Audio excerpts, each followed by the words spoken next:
Hi, my name is Jessica Yang, and I'm a product manager on the mobile platform experience team.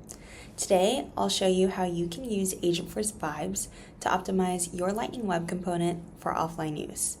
I'm going to be a developer at Coral Cloud Resorts, and it looks like I have a product catalog browser LWC that needs to be able to be accessed offline. Let's go and see how we can do that.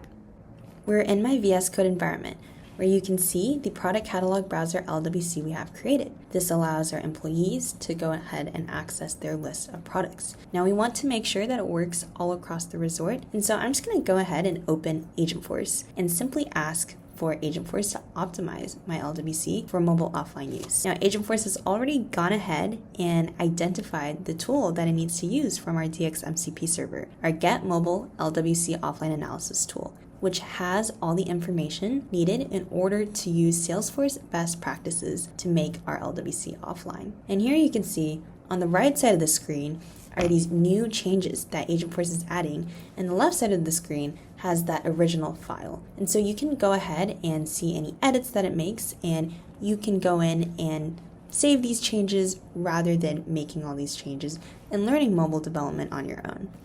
The beauty of the agent is that it knows the subtle rules for these offline tools.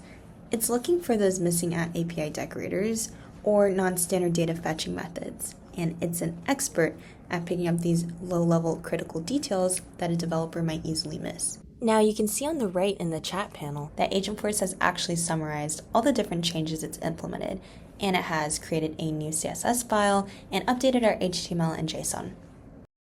And there we have it. Looks like our product catalog browser LWC is now able to be used offline. We were able to go in, use Agentforce Vibes, and optimize our LWC easily through a simple prompt. And so you can get started with the resources listed on the slide right now and onboard onto the DXMCP server today and use the same mobile tool sets.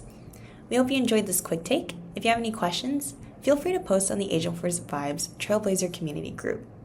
Give the video a like and subscribe if you learned something, and to keep in touch with all things Salesforce developers related.